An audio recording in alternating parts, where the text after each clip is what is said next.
안녕하세요. 작가 반지상입니다. 오늘은 아내와 식사를 마치고 나서 산책을 하다가 그 대화 주제가 영상으로 다루면 좋을 것 같다고 생각이 좀 들어서 갑자기 이렇게 영상을 켜게 됐습니다. 네. 장비를 갖고 오지 않은 관계로 휴대폰 녹음기와 핸드폰 카메라를 갖고 영상을 한번 찍어보도록 하겠습니다. 아까 얘기 나눈 주제가 어떤 부분이었죠? 금리가 최근에 그쵸? 인상이 또 된다는 뉴스가 많이 나오는 것 같아서 금리 인상에 대해서 좀 많은 분들이 걱정하실 것 같기도 하고, 투자하는 데 있어서 금리 인상을 우리가 어떻게 바라봐야 하나, 그 그렇죠. 부분에 대해서 한번 얘기해보면 좋을 것 같아서 이렇게 카메라를 켰습니다.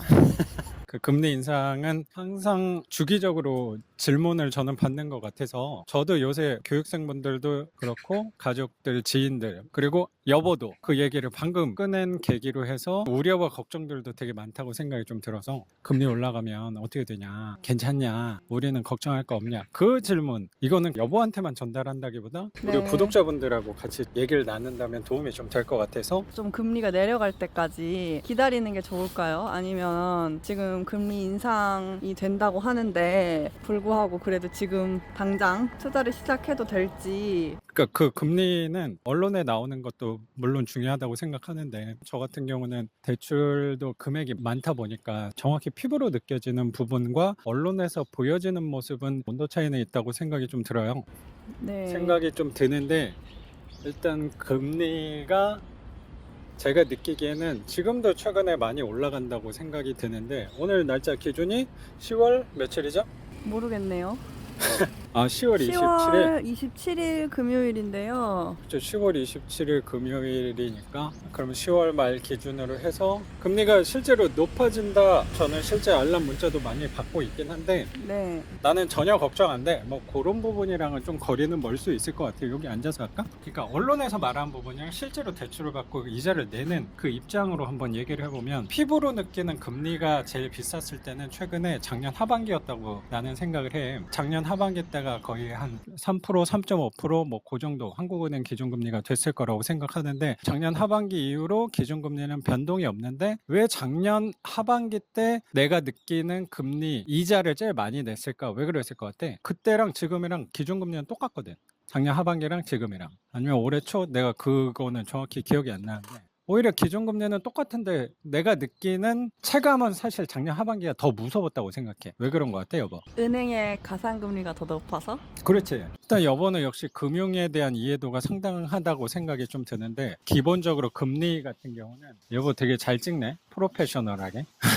지금 나 여기 일부러 기대고 있어. 그거 흔들릴까 봐. 흔들려도 돼. 그 저절로 잡아도. 아. 기준금리랑 가상금리가 합쳐져서 내가 실질적으로 납부하는 이율이 되는 건데, 기준금리는 정확히 말하면 한국은행 기준금리는 아니고 나는 담보대출이다 보니까 코픽스 금리를 취하게 되는 건데, 코픽스 금리를 만들 때도 한국은행 기준금리를 갖다가 쓰기 때문에 뭐 한국은행 기준금리랑 코픽스 금리랑 차이는 별로 없다라고 셈을 치면, 작년 하반기가 더 높았던 이유는 정확히 말하면 가상금리 때문이라고 생각을 하거든. 근데 그 가상금리는 뭐냐면 은행의 영업 마진이야. 뭐 작년 하반기 때 기준금리가 예를 들어 3.5다. 그럼 작년 하반기 때 실질적으로 받는 대출 금리가 거의 6% 초반, 이렇게 대출을 대다수가 그 금리를 받았던 이유가 기준금리가 3.5였고 은행들이 먹는 마진이 한 2.5 정도 됐던 거야. 그러면 실질적으로 한 6%가 내가 받는 금리가 되는 건데, 그랬더니 아마 기억나시는 분들도 있을 건데 작년 하반기부터 올해 초에 은행들 성과급 잔치, 사상 최대 실적, 이런 뉴스가 많이 나왔거든. 그러다 보니까 여론이 안 좋아져서 은행들이 가산금리, 영업이익, 마진율을 낮추기 시작한 게 올해 초부터 마진을 낮춘 거야. 그래서 그게 최종적으로는 거의 1.5 정도 된 것 같고, 그래서 실질적으로 기준금리는 변동이 없지만 가산금리가 내려가서 내가 받는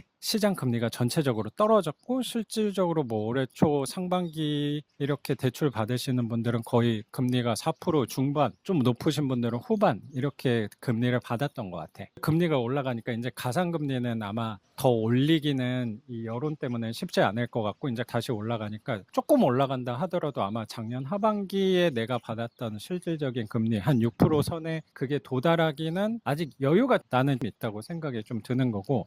근데 다행스럽게도 왜 작년 하반기가 나는 더 오히려 무서웠냐고 생각하냐면 작년 하반기는 예전에 금리가 올라가기 전에 그 기준으로 해서 월세를 받았던 거야. 그러다 보니까 금리는 올랐는데 월세는 2년 정도로 계약해 놓은 것들이 많으니까 금리가 올랐다고 바로 월세를 못 올리잖아. 그래서 나는 그 기간 동안 월세를 많이 올렸어. 한 1년이 지나는 동안 뭐 최근에도 세입자가 3명이나 바뀌고 하니까 그것도 거의 다 10만 원, 뭐 많게는 20만 원 올린 월세도 있단 말이야. 그래서 예전에 금리 불편함 때문에 나는 1년 동안 월세를 많이 올려놨단 말이야. 이건 어쩔 수 없는 상황이었던 거지. 그때는 나도 불편하니까 한 7년, 8년 전에 받았던 월세대로 나는 받을 수 없다. 라는 뭐 나름의 핑계, 명분은 있었다고 실제로 생각해. 이자가 많이 올랐기 때문에 그렇지. 월세도 올라갈 수밖에 없었다는.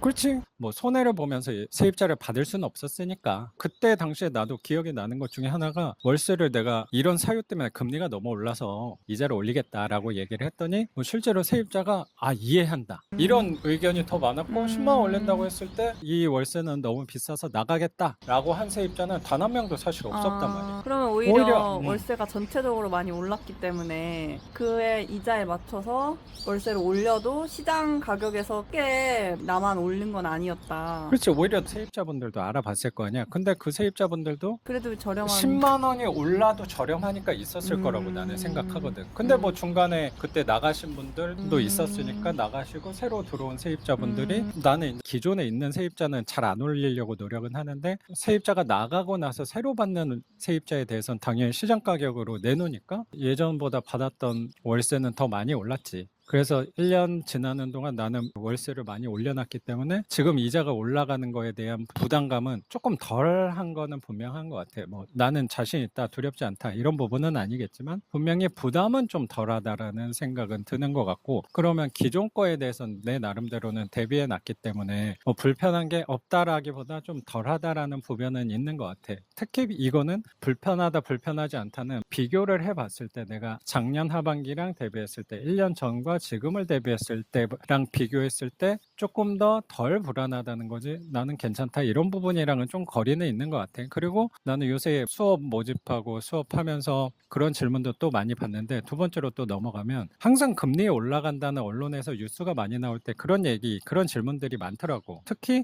이제 내가 시작할 건데 그러면 금리가 지금 올라가니까 우리 투자하기는 불편한 상황 아니냐. 그럼 내가 나중에 하는 게 좋지 않냐. 뭐 물론 나중에 하는 것도 좋겠지. 근데 나는 항상 지금 이 시장에 대해서 우리 투자자 입장에선 불리하다고 생각도 드는데 불리하다기보단 이거는 금리가 만약에 나한테만 오른다고 하면은 이건 불리한 상황이 맞잖아. 근데 그 금리는 나도 오르고 여보도 오르고 모든 대한민국 사람들이 다. 모든 사람들이 금리가 오른다라고 하면은 이건 사실 누가 유리하고 불리하고가 아니고 똑같은 상황이 아닐까 생각이 좀 들고 나는 항상 생각하는 게 이런 상황 안에서 내가 유리하게 취할 수 있는 건 무엇일까를 고민하는 사람이거든. 근데 그 유리하게 취할 수 있는 게 뭔가를 나는 생각해보면 그 질문이 많아졌다는 체감인 것 같아. 나 입장에선.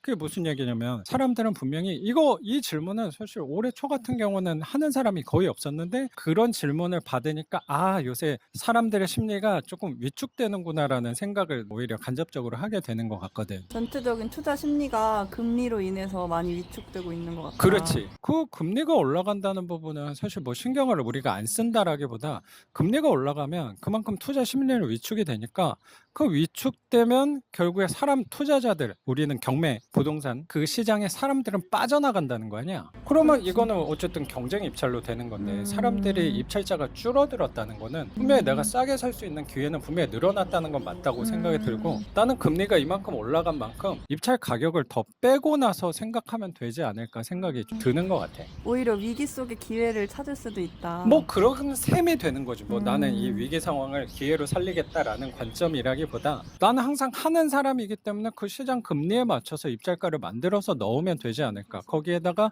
금리가 올라간 만큼 나는 입찰가를 빼서 입찰을 하면 되는 거고 오히려 사람들이 위축된 심리까지 반영해서 나는 더 낮게 입찰하더라도 가능성이 예전보다는 높아졌다는 얘기라고 나는 생각이 오히려 들거든. 그렇다면 이게 오히려 여보가 말한 대로 기회가 또 될 수 있는 부분이 분명히 생길 수도 있다는 생각도 나는 드는 것 같아. 이게 무조건 기회다라고 얘기하는 것보다 항상 어떤 점이 불편해지면 어떤 점은 항상 좋아지는 면이 분명히 있다고 생각하거든. 등가 교환의 원칙처럼 불편한 게 있으면 좋아지는 것도 있는 거고 좋아지는 게 있으면 불편해지는 것도 있는 것. 항상 우리는 그렇게 생각하고 살아가려고 노력하는 사람들이잖아.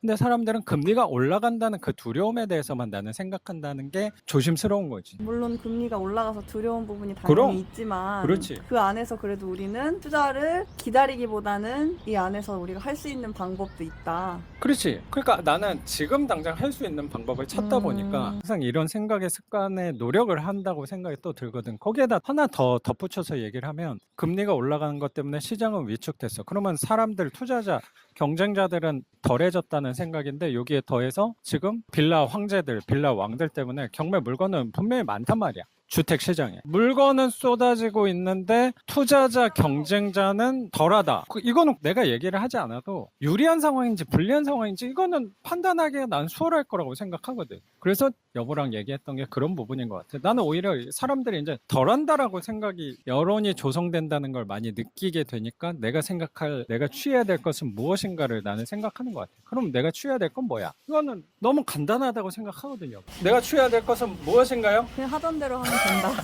그렇지. 맞아요. 그래서 나는 그냥 요 상황에서 내가 하고 싶다면 나는 할 수 있는 방법을 찾는 사람이다 보니까 아예 신경 쓰지 말라기보다 이거를 나한테 어떻게 유리하게 활용할 수 있을까를 찾는 게 우리의 몫이라고 생각을 하면서 오늘 영상은 여기서 마치는 걸로 하겠습니다. 작가 반지성이었습니다. 감사합니다. 감사합니다. 고맙습니다, 여보.